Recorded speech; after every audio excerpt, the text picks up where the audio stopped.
So today we'll be working on something really exciting. So Real Life sent me one of their DIY kits, and then this one is the miniature house in Honey Dessert Talk. So today we'll be building this and working on it together, and I think it'll be really fun and kind of a break from my usual creative work. I know this is still like something creative, but I have actually been wanting to create more elaborate miniatures for some time now. I normally only create little charms and trinkets and never anything that pieced together to create a whole scene. The whole process of creating a miniature dollhouse was intimidating, but still I have been wanting to create something a little bit more comprehensive. This collaboration with Robotime was the perfect opportunity for me to ease into the process of building a miniature dollhouse. I wouldn't have to go out of my way to buy materials for the build or try to design everything from scratch for my first build. The kit comes with all the pieces you need, but I'll show you how I customized mine by incorporating my own sculpts later on. All the pieces come on these laser cut sheets that you can punch out by hand and fit together. All the pieces are labeled, and the instruction booklet walks you through how to put it all together. The build starts by building out the outer walls and this cute little staircase that sits in the back. It was really fun and satisfying to snap all the parts together and see it slowly come together to become closer and closer to the picture you see on the box. It felt like building a puzzle or a Lego set, and I really liked seeing all the tiny little details.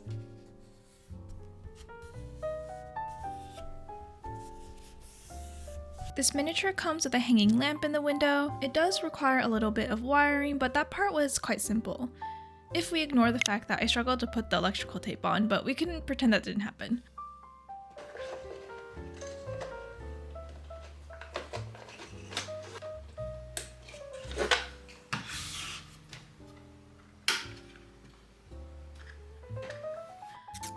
I also really loved putting on these sheets of plastic to mimic the appearance of glass for the window and this front panel.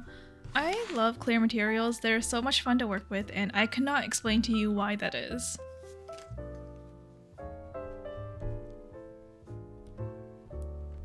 I took a lot of video and audio footage for this build, so I will leave you here with a little section of ASMR building and catch you later on in the video.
Now that all the parts have been put together, let's customize it.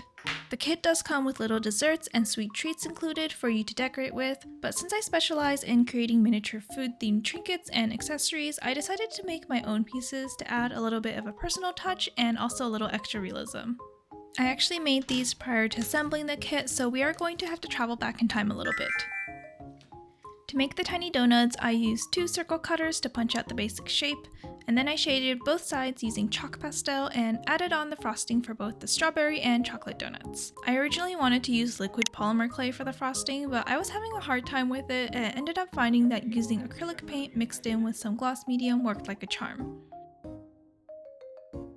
The sprinkles are made by rolling out a thin string of clay, baking it, and cutting it into tiny pieces before painstakingly adding each little piece onto the donuts.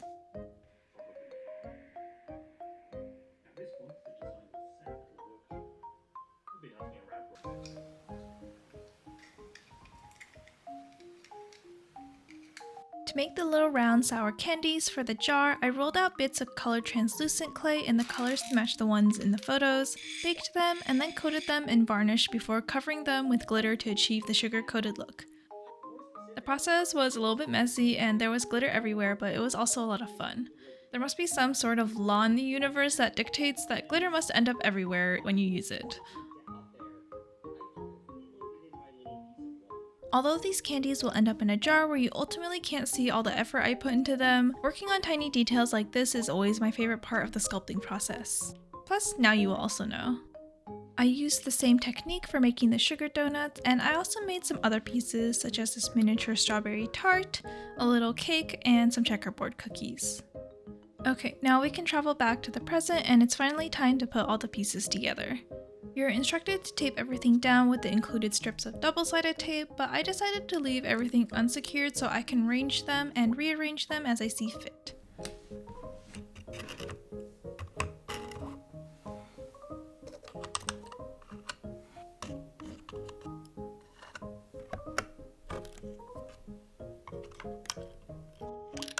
But I can see why they tell you to tape things down. While trying to put in the little pieces, I kept knocking things over and struggled to get everything to sit in the position I wanted it to. So unless you're extremely patient and okay with things flying everywhere when you accidentally brush it, I would suggest you don't follow my example here. But I like the idea that all the pieces can move and be modular like a dollhouse you would actually play with.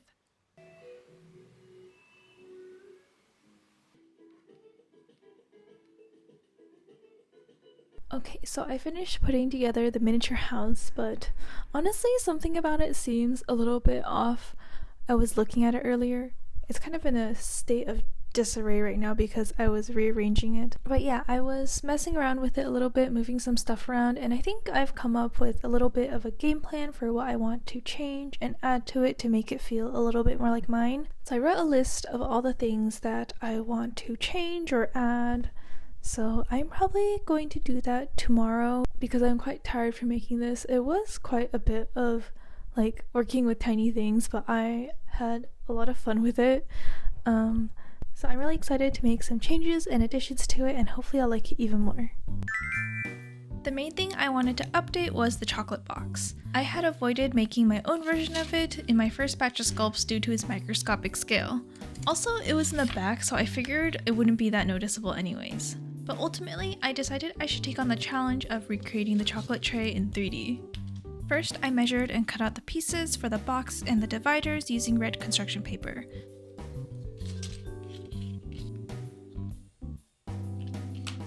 And then I carefully assembled them using glue and tape, using the original chocolate tray as a reference.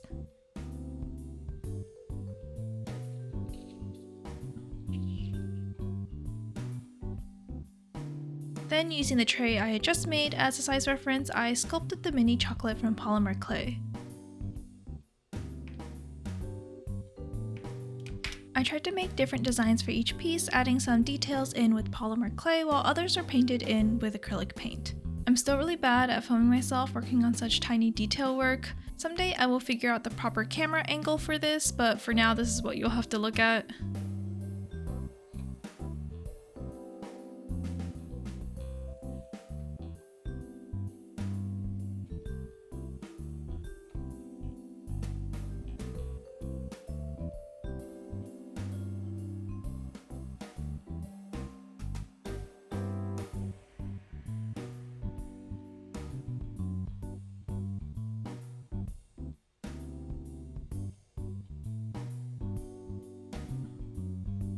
varnished each piece to finish them up, and then it was time to arrange all these pieces into the box.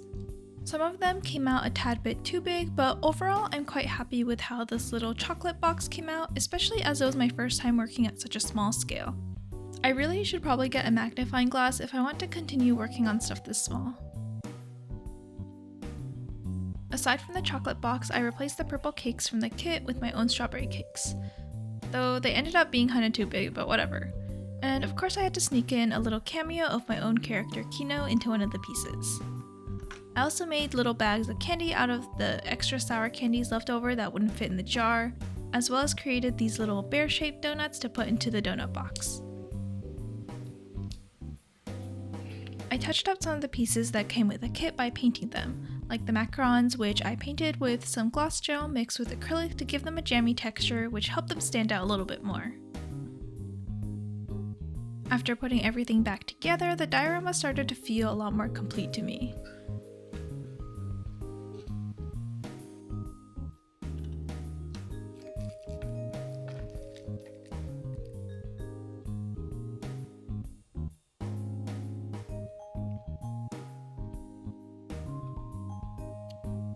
I had initially filmed these glamour shots thinking I was ready to call it done with the project for now, but there was one thing that was bothering me, and that was the signage. So I designed, printed, and cut out by hand my own signage and taped them to the corresponding pieces to add an extra personal touch.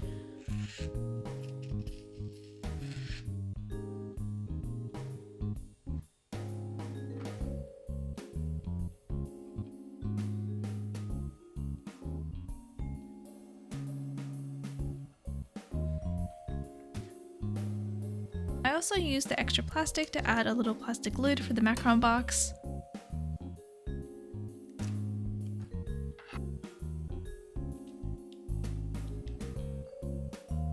And here's the final result. I'm really happy with how it all came together. Of course I still have some ideas here and there for how I can further personalize it, but I think for now I like where it's at. I had so much fun putting this together. Thank you again to Robotime for sending me this kit to build and giving me the freedom to alter it and have fun with it. I hope to make more miniatures in the future and maybe even try designing and building them from scratch. Thank you so much for watching until the end. If you like this video, please consider leaving a comment, a like, or subscribing. I would really greatly appreciate it. So yeah, I'll see you guys next time.